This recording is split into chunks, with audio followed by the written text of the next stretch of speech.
Hi guys, myself Seema Shaljanan. Welcome on my YouTube channel Sai Advance for Life Science. Today I will discuss here PYQs, previous year questions of June and December 2018. 2020 जो new अभी recent exam हुआ था उसका question already इससे पहले वाली video में discuss हो चुका है। उसके बाद दिसंबर और जून में मैकार्थर विल्सन इक्विलिब्रियम थ्योरी से क्वेश्चंस आए हैं, वो हम इस वीडियो में डिस्कस करेंगे। और उससे पहले वाले वीडियो में mind map of island biogeography in detail बहुत ही अच्छे से हमने डील कर रखा है। आइए देखते हैं इस क्वेश्चन में क्या बोल रहा है। Forest fragment in an agricultural landscape, forest fragment in an agricultural landscape can be viewed as islands of habitat in an ocean of non habitat. Means आप फॉरेस्ट फ्रेगमेंट को एक आइलैंड की तरह कंसीडर कर सकते हैं। MacArthur and Wilson's island biogeography model can be use to predict patterns of species richness. Species richness के pattern को उन्होंने अपने मॉडल में डिस्कस किया है। In these forest fragment which are represented in graph below, ये 4 ग्राफ हैं, इसमें से which one of the following combinations of graph correctly represents predictions from the model. इसमें से हमें बताना है कि इस मॉडल से में कौन सा ग्राफ सूटेबल है। आइए देखते हैं। पहला स्पीसीज रिचनेस इन फ्रेगमेंट है आपका वाई एक्सिस पे, ये देखिए वाई एक्सिस पे, और एक्स एक्सिस पे फ्रेगमेंटेड एरियाज़, और ये ग्राफ है। तो फ्रेगमेंटेड एरिया को अगर आप एक आइलैंड कंसिडर करिए तो स्पीसीज रिचनेस किस किस पैरामीटर पे डिपेंड करता है? 2 पैरामीटर पे डिपेंड करता है, एक डिस्टेंस फ्रॉम मेनलैंड और दूसरा area means size of island. तो ये है फ्रेगमेंटेड एरिया। अगर फ्रेगमेंटेड एरिया को हम एक आइलैंड कंसिडर करते हैं तो अगेन मैं इस माइंड मैप पर दोबारा आना चाहूँगी। देखिए, this theory depends mainly on 2 parameters, size और area and distance of an isolated island. Species richness is directly proportional to area. Means area जितना बड़ा होगा species richness उतना ज़्यादा होगा। species richness क्या होता है? Means different types of species, और different types of species को क्या चाहिए? ज़्यादा जगह चाहिए रहने के लिए, तो एरिया जितना बड़ा होगा species richness उतना ज़्यादा होगा। यहाँ देखिए लार्ज तो आई ज़्यादा, इमिग्रेशन ज़्यादा है, और अगर ये स्मॉल होगा तो इमिग्रेशन मीन्स एग्जिट ज़्यादा होगा। और distance from mainland species richness is inversely proportional to distance. Means mainland से अगर आपका आइलैंड नज़दीक है, नियर है, तो इमिग्रेशन ज़्यादा होगा, और अगर आपका दूर है तो आपको एग्जिट ज़्यादा होगा। तो आइए देखते हैं इस क्वेश्चन में क्या क्या बोल रहा है। ए ग्राफ में आपको फ्रेगमेंटेड एरिया दिया हुआ है एक्स एक्सिस पे, और वाई एक्सिस पे स्पीसीज रिचनेस इन फ्रेगमेंट दिया हुआ है।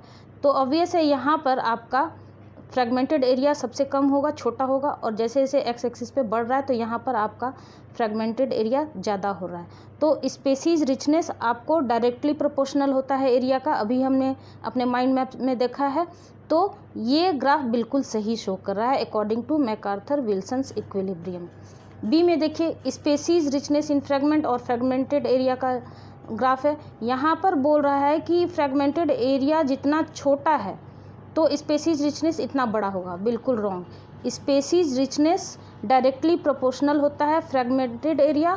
फ्रेगमेंटेड एरिया मीन्स एक आइलैंड आप कंसिडर कर सकते हैं अकॉर्डिंग टू क्वेश्चन। तो ए में ही ये बात डिस्कस हो चुका है कि फ्रेगमेंटेड एरिया जितना बड़ा होगा, यहाँ देखिए, तो स्पीसीज रिचनेस भी उतना ही ज़्यादा होगा। ये देखिए ये वाला लाइन, तो ए सही है, बी बिल्कुल नहीं होगा। तो ए किस किस ऑप्शन में है आपका? ए में है और बी में है।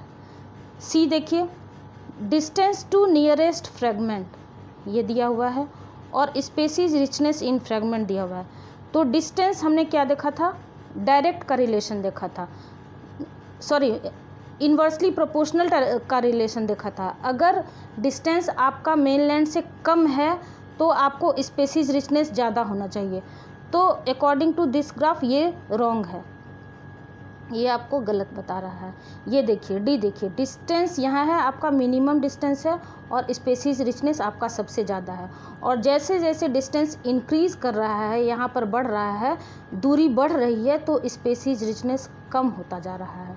तो according to MacArthur Wilson equilibrium island biogeography theory, A option आपका सही बता रहा है और डी ऑप्शन बिल्कुल सही बता रहा है, क्योंकि स्पेसीज रिचनेस डायरेक्टली प्रोपोर्शनल होता है फ्रेगमेंटेड एरिया के या फिर साइज़ के, और इन्वर्सली प्रोपोर्शनल होता है डिस्टेंस के। मेनलैंड से आपके आइलैंड का हमने एनालॉजी भी दिया था, आपके फ्रेंड का घर जितना नज़दीक होगा आप उसके घर उतना ज़्यादा जाना पसंद करेंगे, और अगर घर बड़ा है तो आप आराम से रहेंगे, अगर घर छोटा है तो वहाँ से जल्दी एग्जिट करेंगे। तो अकॉर्डिंग टू दिस क्वेश्चन ये ऑप्शन सही हो गया, A and D.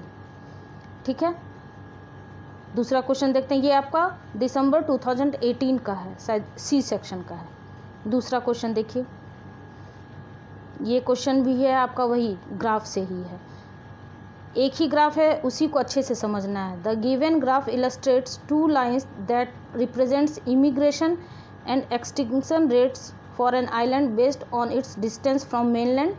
Solid line आपको बता रहा है distance, and it's size means dotted line आपको साइज बता रहा है।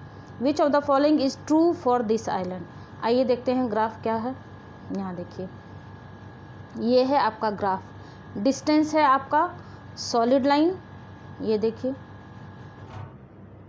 ये है आपका डिस्टेंस, ये इस तरह से सॉलिड लाइन, और साइज है आपका डॉटेड लाइन। ठीक है, तो अकॉर्डिंग टू क्वेश्चन यहाँ पर हम देखेंगे इमिग्रेशन कब ज़्यादा होता है किसी भी आइलैंड में। अगर दोनों पैरामीटर दिया हुआ है तो हमने क्या डिस्कस किया था आपके अपने माइंड मैप में कि अगर दोनों पैरामीटर होगा तो सबसे पहले हम डिस्टेंस कंसीडर करेंगे, उसके बाद साइज़ कंसीडर करेंगे। तो देखिए यहाँ आपको इमिग्रेशन मैक्सिमम दिया हुआ है, मैक्स पॉइंट को अप्रॉक्स मैक्स है, इमिग्रेशन रेट आपका ज़्यादा है।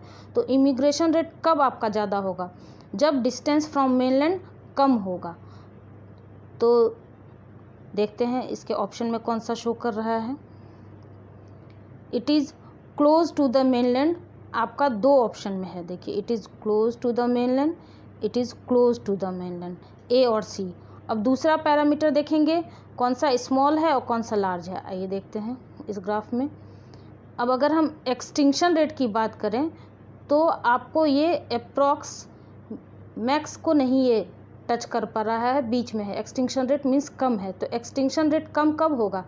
दूसरा पैरामीटर अगर हम कंसीडर करें तो जब घर बड़ा होगा, जब हमारा आइलैंड बड़ा होगा तो एक्सटिंक्शन वहाँ से कम होगा। तो अकॉर्डिंग टू दिस ग्राफ दूसरा ऑप्शन क्या होना चाहिए, आइलैंड का वेरी लार्ज होना चाहिए। तो आइए देखते हैं, हमने अभी देखा था ए और सी दोनों में आपको क्लोज टू द मेनलैंड तो है, लेकिन it is very slow, no. अगर वेरी स्मॉल मीन्स सब अगर छोटा है, तो यहाँ पर अगर स्मॉल होता तो एक्सटिंक्शन रेट हमारा मैक्सिमम पॉइंट पर जाता, लेकिन हमारे ग्राफ में मैक्सिमम पॉइंट नहीं टच कर रहा है।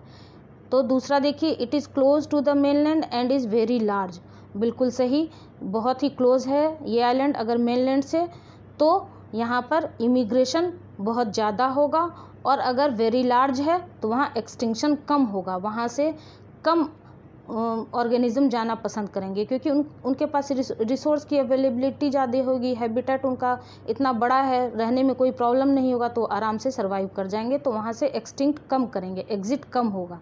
तो इस तरह से according to question A option is wrong, C is correct. तो इसका आंसर हो गया आपका सी। तो देखिए 1 बाय 1 हम माइंड मैप के हेल्प से कॉन्सेप्ट भी डील कर रहे हैं, और मेरे चैनल का मेन मोटो यही है कि कितना कम से कम लैंग्वेज, देखिए थोड़ा स्मार्टली पढ़ना चाहिए।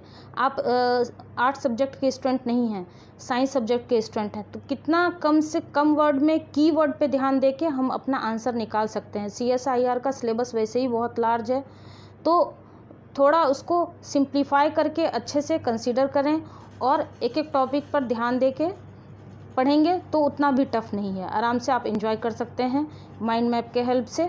तो ये रहा आपका आइलैंड बायोजियोग्राफी थ्योरी का माइंड मैप और क्वेश्चन। तो मिलते हैं हमारे नेक्स्ट वीडियो में, जहां हम और क्वेश्चन डील करेंगे।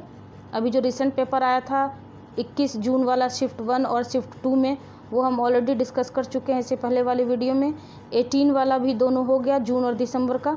अब देखते हैं नेक्स्ट वीडियो में कौन सा क्वेश्चन हम डील करेंगे आइलैंड बायोजियोग्राफी थ्योरी से रिलेटेड। अगर आपको मेरा ये वीडियो पसंद आया हो तो please like, share and subscribe जरूर कर दीजिएगा, और कुछ भी सजेशन देना हो तो कमेंट सेक्शन में ज़रूर बता दीजिएगा। तब तक के लिए थैंक यू।